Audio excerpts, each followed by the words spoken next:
राष्ट्रवादी काँग्रेसच्या वर्धापन दिनी शरद पवारांच्या राष्ट्रवादीचा अहमदनगरमध्ये मेळावा पार पडला। यावेळी रोहित पवार यांनी शरद पवारांना एक वचन दिले। पुढच्या वर्षी शरद पवार 85 वर्षांचे होणार आहेत आणि 85व्या वर्षी त्यांना 85 आमदारांचं गिफ्ट देऊ असं वचन रोहित पवारांनी दिलं।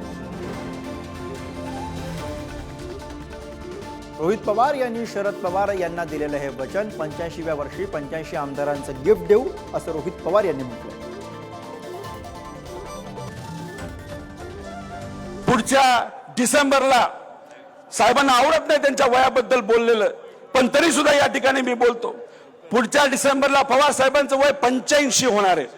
त्यामुळे इथं असलेल्या सर्व कार्यकर्त्यांची जबाबदारी आहे, इथं असलेल्या पदाधिकाऱ्यांची जबाबदारी आहे की महाविकास आघाडीमध्ये लढत असताना जे काही सीट आपल्याला मिळतील, फक्त पक्ष म्हणून बोलायचं झालं तर पवार साहेबांच्या येणाऱ्या वाढदिवसाला कमीत कमी 85 आमदार हे आपल्याला द्यायचे, हे त्या ठिकाणी निश्चय आपण सर्वांनी मनामध्ये ठेवावा।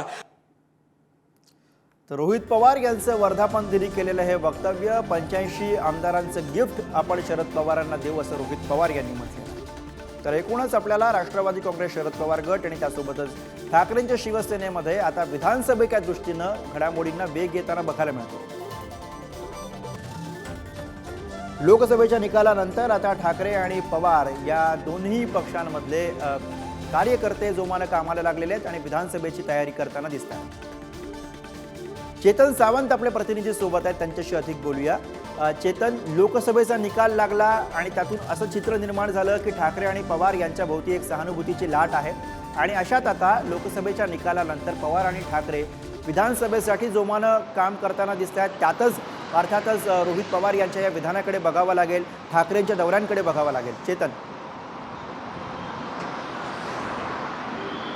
गुरु, खरंच आहे की लोकसभा निवडणुकीचा निकाल पाहता महाविकास आघाडीने मोठे यश हे महाराष्ट्रातून मिळवलं आहे आणि त्यानंतर आता लक्ष लागलं आहे ते विधानसभेच्या निवडणुकीकडे लागलं आहे। येणाऱ्या 2 महिन्याच्या काळात कधीही आचारसंहिता लागू शकते, या अनुषंगाने सर्व पक्ष हे आता विधानसभेची तयारी करताना दिसत आहेत। त्यात ठाकरेंची शिवसेना प्रामुख्याने पुढे आहे असं म्हणायला हरकत नाही, कारण काल ठाकरेंच्या शिवसेनेने काल सर्व आमदार, खासदार आणि जिल्हा प्रमुख यांच्या बैठका बोलवल्या होत्या। या बैठकीत त्यांनी सर्वांना विधानसभेच्या जबाबदाऱ्या दिल्या आहेत। त्या अनुषंगाने सर्व जिल्हा प्रमुख हे कामाला देखील लागलेले पाहायला मिळत आहे।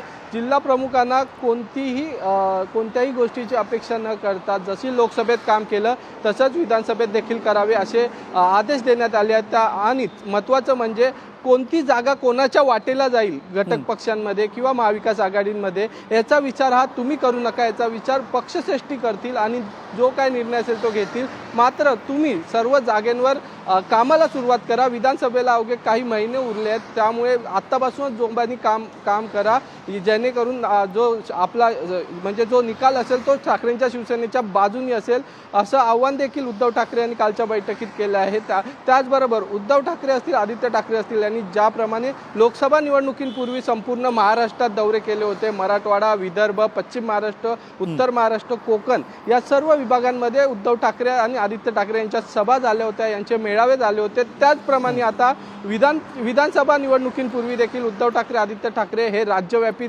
दौरे करणार आहेत। मात्र हे या ज्या सभा असतील किंवा हे जे मेळावे असतील हे इनडोअर असणार आहे, कारण ऐन पावसाळ्यात उद्धव ठाकरे हे बाहेर निघणार आहे। 19 जूनला ठाकरेंच्या शिवसेनेचा वर्धापन दिन आहे।